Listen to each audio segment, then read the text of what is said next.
Welcome to the Inspirational Living Podcast. If you are looking for a Christmas gift that will be cherished for years to come, our inspirational heirloom quality hardcover books are a great choice.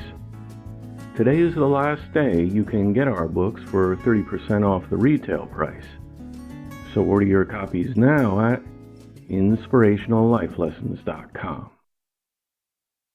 Today's reading was edited and adapted from the book Self-Investment by Orison Swett Marden, published in 1911.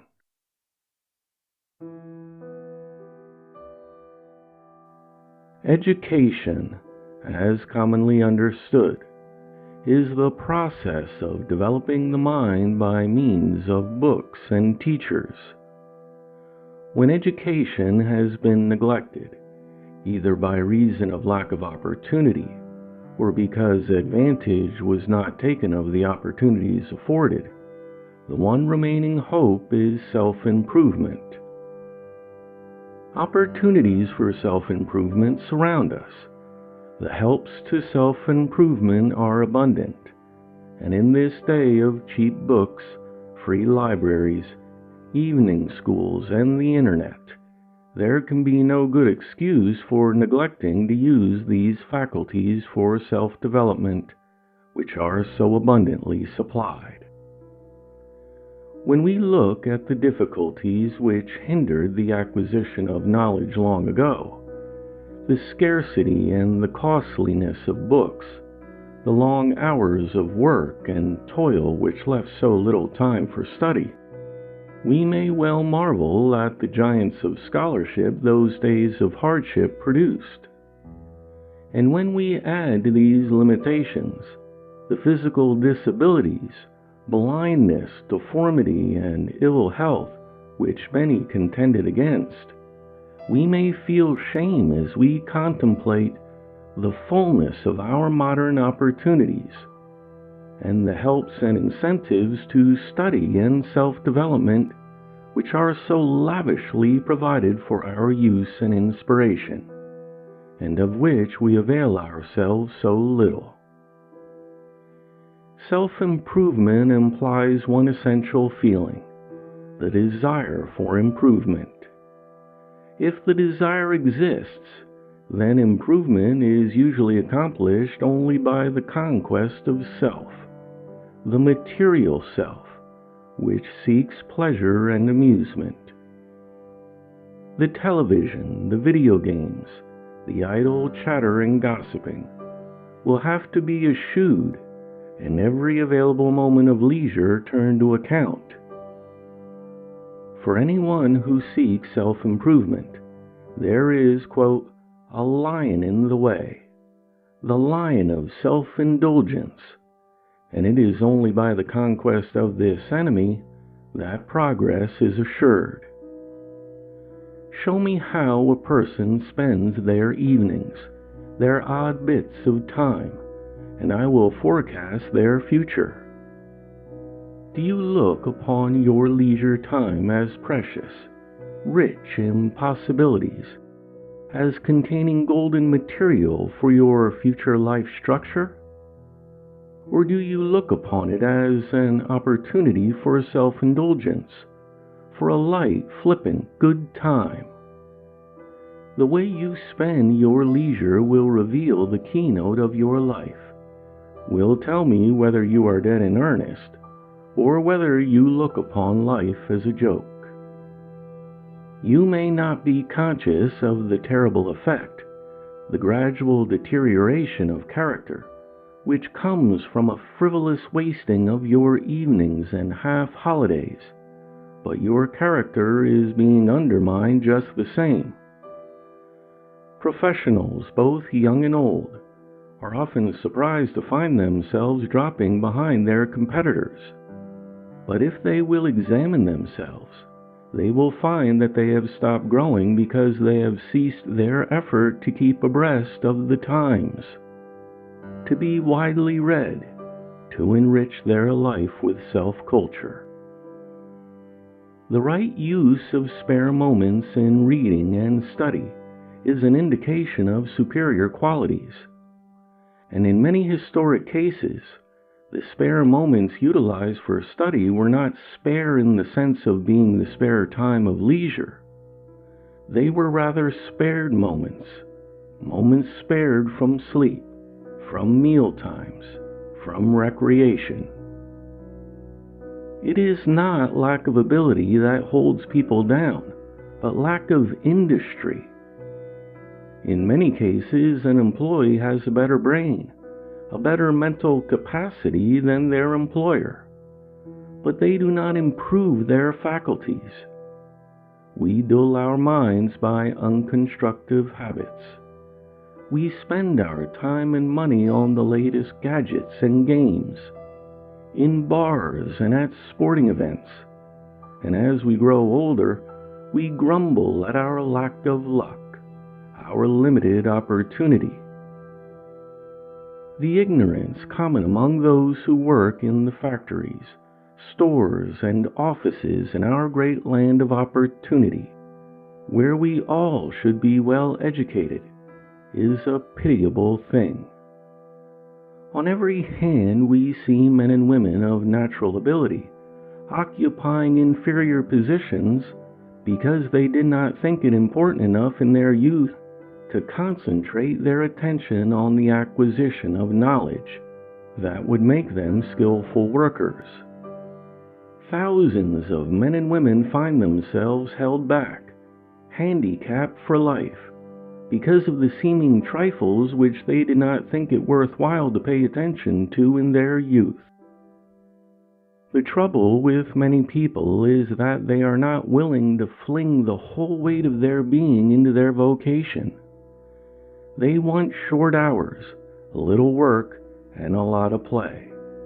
They think more of leisure and pleasure than of discipline and training in their great life specialty. They refuse to make present sacrifices for future gain. They prefer to have a good time as they go along, rather than spend time in self-improvement. They may have a vague wish to do something great, but few have that intensity of longing which motivates them to make the sacrifice of the present for the future. Very few people are willing to work underground for years, laying a foundation for their life structure. They yearn for greatness, but their yearning is not the kind which is willing to pay any price or make any sacrifice for its object. So the majority slide along in mediocrity all their lives. They have ability for something higher up, but they have not the energy and determination to prepare for it. They do not care to make the necessary effort. They prefer to take life easier and lower down, rather than to struggle for something higher. They do not play the game for all they are worth. However, if a man or woman has but the disposition for self-improvement and advancement, they will find the opportunity to rise, or what they cannot find, create. Self-help, in the truest sense of the word, has accomplished about all the great things of the world. How many people falter, faint, and dally with their purpose, because they have no resources to start with, and thus wait and wait for some good luck to give them a lift. But success is the child of hard work and perseverance. It cannot be coaxed or bribed. Pay the price and it is yours. One of the sad things about the neglected opportunities for self-improvement is that they put people of great natural ability at a disadvantage among those who are their mental inferiors. Indeed, one of the most humiliating experiences that can ever come to a human being is to be conscious of possessing more than ordinary ability, and yet be tied to an inferior position because of a lack of early and intelligent training commensurate with this ability. to know that you have the ability to realize 80 or 90% of your possibilities, but because of the lack of proper education and training, to be unable to bring out more than 25% of it is humiliating. In other words, to go through life conscious that you are making a botch of your capabilities just because of a lack of training is a most depressing, mortifying thing. Few things cause more sorrow than that which comes from not having prepared yourself for the highest career possible. There are no more bitter regrets than those which result from being obliged to let opportunities pass for which you never prepared yourself. I am often pained by letters from people, especially young people, which indicate that they have a great deal of natural ability, that they have splendid minds, but that a large part of their ability is covered up, rendered ineffectual by their lack of education. Many of these letters show that the writers are like diamonds in the rough, with only here and there a little facet ground off, just enough to let in the light and reveal the great hidden wealth within. I always feel sorry for such people who have passed the traditional school age and who will probably go through life with their splendid minds handicapped by ignorance which, even late in life, they might largely or entirely overcome. It is such a pity that a young person, for instance, who has the natural ability which would make them a leader in their vocation, must, due to a lack of a little training and preparation, work for somebody else, perhaps with scarcely half of their ability put to use.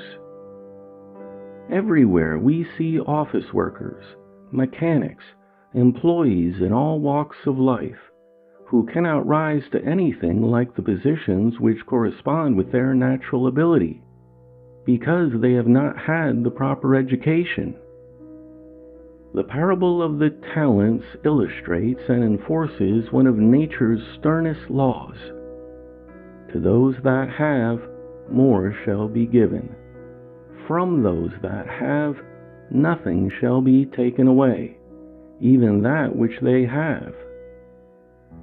Scientists call this law the survival of the fittest. The fittest are those who use what they have, who gain strength by the struggle, and who survive by self-development through control of their hostile or helpful environments. The soil, the sunshine, the atmosphere are very liberal with the material for the growth of the plant or the tree, but the plant must use all it gets, must work it up into flowers, into fruit, into leaf or fiber or something, or the supply will cease.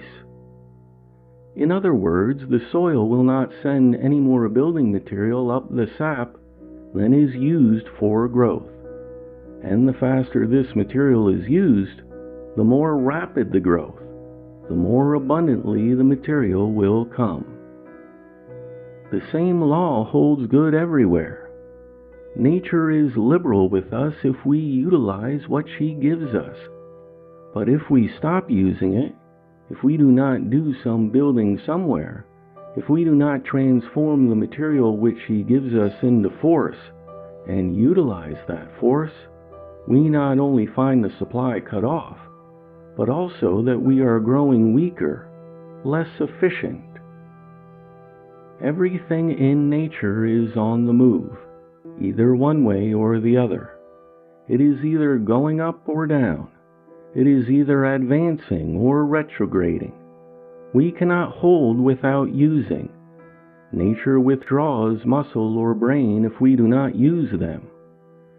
She withdraws skill the moment we stop using it efficiently. The force is withdrawn when we cease exercising it. A college graduate is often surprised years after they leave college to find that about all they have to show for their education is the diploma. The power and efficiency which they gain there have been lost because they have not been using it. They thought at the time, when everything was still fresh in their mind, after their examinations, that this knowledge would remain with them, but it has been slipping away from them every minute since they stopped using it. The only thing that has remained and increased is that which they have used. The rest has evaporated. In the end, a college diploma has no more power to hold the knowledge you have gained in college than a piece of tissue paper over a gas jet can hold the gas in the pipe. Everything which you do not use is constantly slipping away from you. Use it or lose it. The secret of power is use. Ability will not remain with us. Force will evaporate the moment we cease to do something with it. The tools for self-improvement are at your hand. Use them. If the axe is dull, more strength must be put forth. If your opportunities are limited, you must use more energy, put forth more effort. Progress may seem slow at first, but perseverance assures success.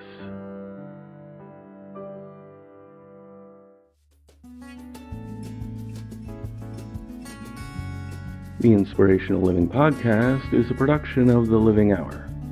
Transform your life in 30 days with our Majesty meditation program. Get 30% off the $11.99 purchase price with the coupon code INSPIRATION. Learn more at livinghour.org/majesty. Thanks for listening. I look forward to talking with you next time.